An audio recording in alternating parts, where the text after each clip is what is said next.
every community has a sound.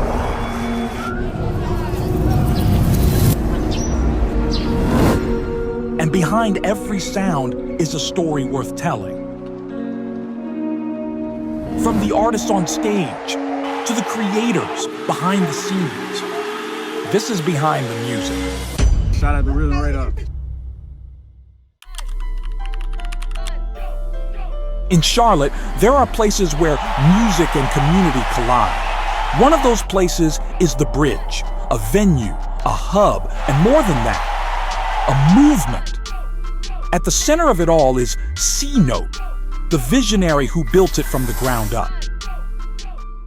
I want to first off and say thank you for everything you've done here for the community. If anybody else giving you flowers yet, man, I'm going to give you flowers right now. Because what you're doing for the community is crazy as fuck. You're giving artists a platform to really like express themselves, and it's not just like rap artists, it's all genres, all walks of life, the whole community. Yeah, there's a whole step team here today. Right, come on. Exactly. No, insane. Man, yeah, between the churches and between the rock bands that be in here, it really is like a space for the whole community, bigger than what I ever thought it would become. So yeah, I want to talk about that too, pick your mind about why you started this. But those of you who don't know who we're here with right now, and go ahead and say your name. Yeah, my name is Cnote, the owner, founder of the Bridge. You know what I'm saying? That's it. That's me. Yeah. Facts, man. All right, so I want to go into like just picking your mind, because like again, you started something that's completely beneficial to the whole community in the aspect. Like the whole Charlotte is talking about the bridge. Yeah. Everyone I speak to that's up there in A&Rs, P&Rs, oh, the bridge, man, the bridge, they're tough. Everybody has nothing but good things to say about you and that positive remorse, man. How do you keep up that positive light? Just try to stay honest and stay true to everything that's going on. You know what I'm saying? Just make sure it's a pure intention behind every move. Right. You know what I'm saying? And make sure whatever you're doing is not gonna haunt you at night. You know what I'm saying? You're not doing nothing that's gonna keep you up at night, bro. And that's basically all, man. I feel like it's not super hard to be good, you know? Before the Bridge became one of Charlotte's most respected creative spaces, Cnote was already laying the foundation, building platforms, connecting people, and finding ways to serve the community. High school, going into college, I was with a lot of the homies, and we'd just be, you know what I'm saying, kicking it, hooping or whatever, and then we'd be freestyling. And then it got to the point to where they started taking it more serious, you know what I'm saying? They started actually rapping. The homie that used to be beatboxing while everybody was freestyling started actually producing and everything. Okay. And I kind of just used to be around, but I wasn't never really into that. Like, I couldn't really rap or nothing like that. Okay. But I just kind of always wanted to be of some kind of use, you know what I'm saying, to the homies. I ain't want to just be kind of taking up space, you know what I'm saying, and just be in the studio sessions. Like, I wanted to be able to provide something for the homies, and so that's basically my whole introduction into everything. From college projects to community outreach, Cnote's path was always about creating something bigger than himself. In college, I was actually doing something, it was like a website that was supposed to be like almost like a directory type thing for all the different creative services in the city. So I have like a tab for artists, and I have a tab for like designers, and there would be like a tab for like videographers and clothing brands. And so if an artist needed a videographer, they could kind of go through that website, go through videographers. I was trying to create little profiles and everything for them. So I've kind of always been into creating some sort of like platform, some sort of service for the scene, for the community. And then after that, I started a student organization called Breadwinners. So Breadwinners, and that was like a financial literacy organization. Yeah, you so told me about that too. Yeah, we were teaching, you know what I'm saying, everything about credit and budgeting and all of that stuff. And we were going out and finding professionals that we could bring back to the campus so that they could host their little workshops or whatever. Yeah, because we didn't have all the education ourselves. We knew the education was necessary, but we couldn't necessarily teach it. So we'll go out, find the professionals that could come to the campus and bring their knowledge, bring their expertise. And then we started going to like middle schools. And I even went back to my old high school. Oh, that's tough. That's, you know what I'm saying, at that level, we could kind of teach what we know. Yeah. So we were putting together little finance activities, you know what I'm saying, like financial jeopardy type thing. And we did something called hip hop and finance, where we would take bars. We would take certain lines from people's songs and kind of like unpack them if they were any sort of like financial tip, you know what I'm saying? If the bar had anything to do with money, we would kind of unpack it and bring like an educational sort of take to it, and then teach that to the kids, you know what I'm saying? So we could kind of like bring it into a context that they will understand and be into. You know what I'm saying? So that's cool. Yeah, bro. It's just the bigger picture for everything that I do is always like self-sufficiency and kind of like, you know what I'm saying, a form of liberation in financial freedom and just kind of being able to do your own thing. You know what I'm saying? Not necessarily having to clock in. And if you are clocking in, being sure that you're using that to build your own dream. You know what I'm saying? Like using the job is kind of like a stepping stone. Facts. That's just kind of my whole thing, bro. I'm pretty big into dream chasing, basically. You know what I'm saying? And trying to inspire dream chasing into anybody else. For the website, that was a lot of, like, I was on the campus too. I was in university, so that's kind of like a little bubble. And then the creative bubble within that is even smaller. So that was pretty easy to get tapped into. And then I would go out to different events, you know what I'm saying, and get to meeting people and everything. And I had little cards, and I'll tell them, like, yo, you know what I'm saying, let's stay in touch, blah, blah, blah, and tell them that I was going to put them on the website and all of that. So real networking. Yeah, it's just a matter of getting up off your ass for real. Because like for the breadwinner stuff, for the financial literacy, I was going out to like finance type events. You know what I'm saying? They had these different kind of like adult organizations that would host meetups and everything like that. And so I'd go out there, try to get to know people. You know what I'm saying? And then tell them what we had going on the campus. And people are real nice and real willing to share their knowledge and expertise, especially if you approach them like politely and everything. You know what I'm saying? Like it's kind of. Not everybody is an asshole, you know what I'm saying? Like, you're going to find a kind person before you find an asshole 9 times out of 10. Especially in successful rooms where it's kind of the case that most assholes are not super successful, to be completely honest. You know what I'm saying? If you go into a room full of successful people, bro, they probably are decent people, you know what I'm saying? So I found myself in those rooms, let them know what I had going on, and they be open to coming through to the campus. They wasn't charging nothing either, nothing like that, so... Yeah, bro, just get up off your ass and go find them. Like, you know what I'm saying? They're around. When it came time to create a home for artists in the community, he needed a name that meant something more than just a building.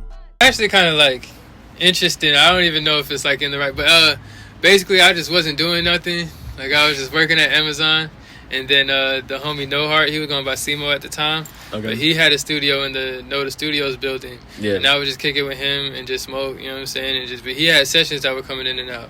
And I felt like I just needed to do something. Because I was saying I had the website and I had the Breadwinners. But then in between that and the Bridge, I ain't really have nothing going on except for just working.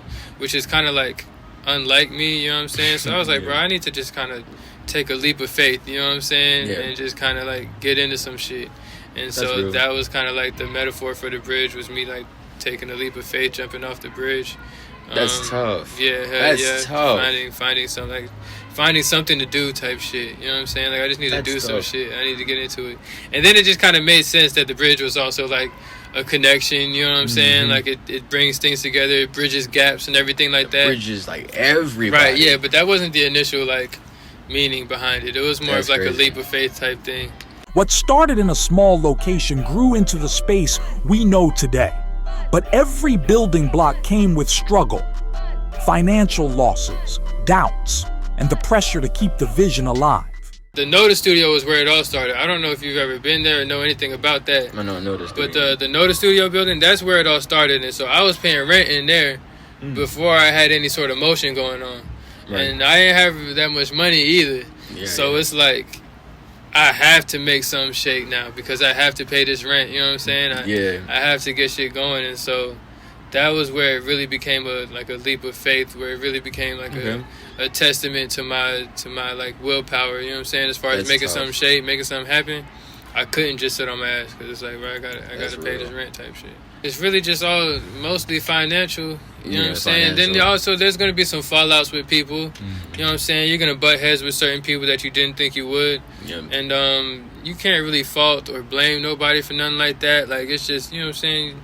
People get raised different, or people just have different experiences that kind of change their mindset, and they got different opinions about stuff, you know what I'm saying? Or the stuff gets taken out of context, and so whether it's just like financial pits, you know what I'm saying, where you take a gamble and you miss, you know what I'm saying, and you take an L on that bread, or you put your trust in somebody, or you put your trust in something and it doesn't fall through, you know what I'm saying? Like, facts. And I mean, with something like that, then not only are you taking the financial risk, but it's also kind of like fucking your head up, fucking your trust up, you know what I'm saying? It's like, damn, I don't want to make that kind of mistake again with this person, but this person is actually being honest with you, you know what I'm saying? that can get to be real confusing. Yeah. But yeah, bro, it's just a matter of putting trust in the wrong people, making the wrong financial decisions, you know what I'm saying? And then some doubts that you're just going to have within yourself. The Bridge quickly became more than a venue. It became a proving ground for some of Charlotte's most important rising talent. Well, the first event that the Bridge threw was Night at the Bridge, and that wasn't actually here. That was before we had this building. Oh, okay. Well, it's like, so I got the key to this building. Let's talk about that too, yeah. I got the key to this building January 5th. Okay. And then Night at the Bridge was January 10th. So I had just gotten the space, but it obviously wasn't built out yet. Yeah. But that show was fire, bro. We did that with Caleb. Shouts to Caleb.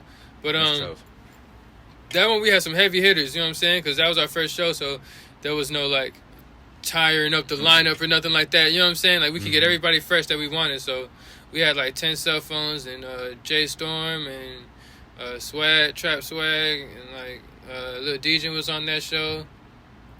That's a couple of the homies from the Bridge was on there. Like, we had Rogue on there. So, like, that was real tough. You know what I'm saying? We actually brought a lot of the city out for that. And then that venue, you could actually smoke in there too, which is, I don't know, that just means a lot to people. Especially the problem that we run into here is that a lot of people want to be smoking all through the night. And so if it's not their homie on the stage, everybody just kind of stays outside. They stay outside smoking and everything. But at a spot like Lux Spots where you can smoke inside, everybody had no problem just kind of kicking it in there. Even if they weren't paying too much attention to the performance, they're at least kicking it in that little section, smoking, doing whatever. So it was cool, bro. So the first show was dope, bro. And to be honest, there wasn't that much hiccups with it. The biggest hiccup came with the actual venue at the end of the night when it was time to break bread, because they waxed us. I don't know if people like this what they charged us to throw our event over there. Like, yeah, like I wish I could charge people the same thing that they charged me. You know what I'm saying? What were they talking about? They charged us like $1,000 up front cash, and then they wanted 30% of the ticket sales and 30% of like any sort of vendors or anything that we sold. Yeah, hell yeah. But we got the bar. We got to sell all our drinks and make all our profit there. Okay. Was it a 21 and up event, or was it like an 18 plus? You know what? I don't even remember for real. I think it was 18 up, but it might have been 21 up. Right. But I mean, I'm saying if it was 18 up, we definitely had some sort of wristbands. Okay. It was like the venue that provided the bar staff and everything like that. But we just had to bring the liquor, and then they sold it. And we got to keep all our profits and everything. Okay. But we had an agreement that it was like we just pay out the bartenders the tips, and that's it. And then by the end of the night, when we were counting our money and everything, the bartenders just kind of got their hand out for more money. And it's like, I don't know, we did make some money, so it was like within reason to pay them. But at the same time, I did feel like the venue was supposed to pay their staff because of the agreement that we had set up. For every high point, there were setbacks. But with honesty, intention, and resilience, the Bridge has continued to hold its place in the community. Yeah, bro. We continued to do more stuff with them too, but they just weren't doing good business, bro. They just kind of always seemed like real money hungry and real kind of sharkish. You know what I'm saying? Like trying to get the highest dollar out of us for anything that we was doing and everything like that. So, I mean, needless to say, they're not even open anymore. But I mean, they're not terrible people or nothing like that. You know what I'm saying? It's just when you're running a business, bro, especially like good business, a business with expensive overhead, it can be easy to kind of like, I don't know, bro, like get super money hungry, like, I don't know, trying to pay your overhead and everything and try to have something to put in your pocket. Especially if you don't have that much experience. Like, I don't know if they ever had another spot before then. I don't like to just kind of like talk shit or talk down on anybody. No, I understand. But that was like also just kind of one of the like downs as far as I was doing what we were doing. Yeah, was working with them. There was just a couple other like agreements and kind of transactions we made with them that didn't all the way work out. You know what I'm saying? We ran into a lot of roadblocks with them, bro. So what you hear? So that was tough. Yeah, hell yeah. It's just, so I guess I would just say it's a matter of really, really understanding who you're doing business with and what their intentions are. You know what I'm saying? Even as a brand, what their kind of mission is, and does it align with yours? Yeah.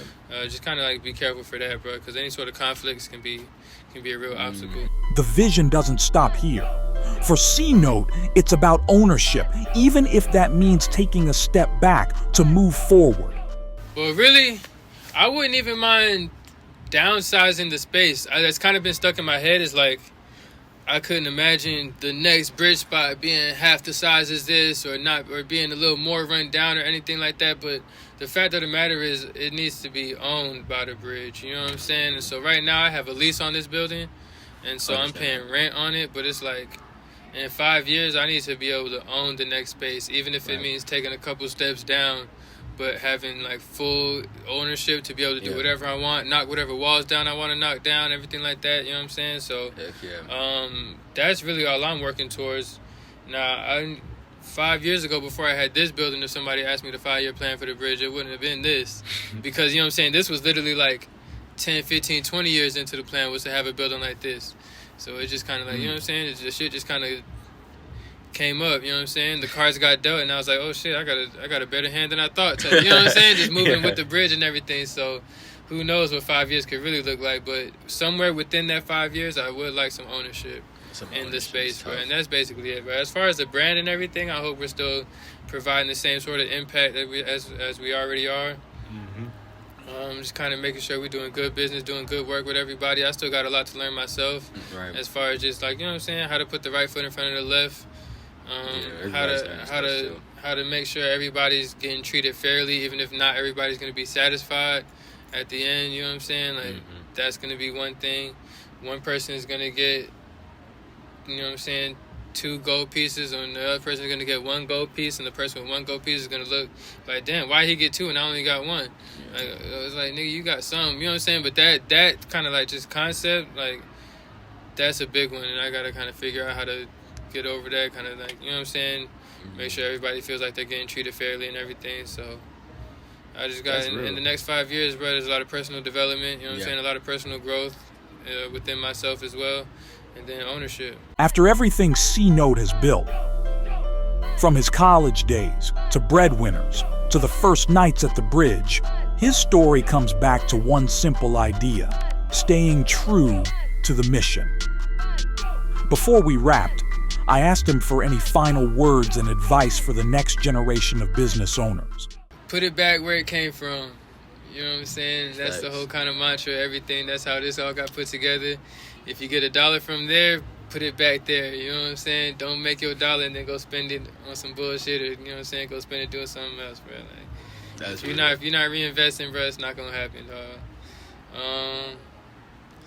Lead with honesty, lead with the truth, you know what I'm saying? Don't try to be manipulative, don't try to play people, you know what I'm saying? Like, the honesty gonna take you further than anything always. And make sure you can sleep good at night. It's one thing to be able to do everything out of pocket, but it's another thing to be able to work with other people's money, you know what I'm saying? OPM is really the way to go. And so, yeah, just make sure your credit's right. You'll never understand how important it is until you want to take that next step, that bigger step. And you'll be like, dang. Yeah, facts. Do your taxes. Pay your taxes, because they're going to get their money regardless. You don't want to get audited, you know what I'm saying, 5-10 years down the line because you was acting dumb. Bro, and just be honest. And it starts with being honest with yourself, too, bro. Because the first person you lie to, anytime a lie come out your mouth, the first person you're lying to is yourself. You know what I'm saying? That's real. So just keep it G, bro. Keep everything honest, and then shit gonna work out for you. And you're gonna sleep better at night. From college projects to packed out events, Cnote's story is proof that with intention, persistence, and vision, you can build more than a venue. You can build a community. After talking with Cnote about his journey, he invited us to take a closer look at the bridge. What we found inside shows exactly why this place has become so important to the city. So please don't mind the mess, but we're getting it back together, you know what I'm saying? This is the Bridge Fitness Gym, better living, you know what I'm talking about? Mostly boxing equipment and everything. We got a little bench press in here, got a couple dumbbells and everything, but we're gonna get this back right. This is the studio. Yo. So that's my nigga Rogue, you know what I'm saying? Rogue FOB. Great shit, nigga. You did. Yeah. You did. My bro, Butch in the studio. He in here cooking. Listen to this, y'all. Ready, Butch? Hell yeah. Hey, shut up. Lieutenant made this one. Real eyes are reach, don't realize they never tell the truth. No justice gave me peace, my people gone, I lost a lot of you. Watch I pop out chimneys, fuck straight from that gutter. Ain't no silver catch me working while I'm sleeping on my grind. I feel your daddy shit, urgent by the bag. You wasting time and I got shit to do. And feeling like I'm running out my life, I had a point to prove. Forever stand on business, taught a guy, that's why it's hard to watch. I'll show you how to turn your enemies into a pedestal. So this 307 Ghost. 307 Ghost. She put this room together, and so she do tooth gems. She do tooth gems and grill modes in here. You can see some of her models that she got up here. You know what I'm saying? So holla at 307 Ghost for any of your teeth jewelry, any of your mouth jewelry needs. Tough.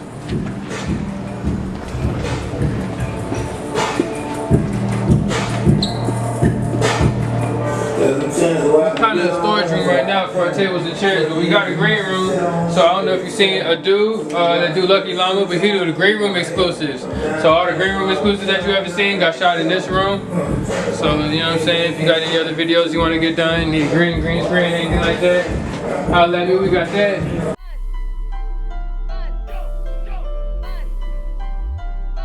You know, the event space, bring that down behind you. You know what I'm saying?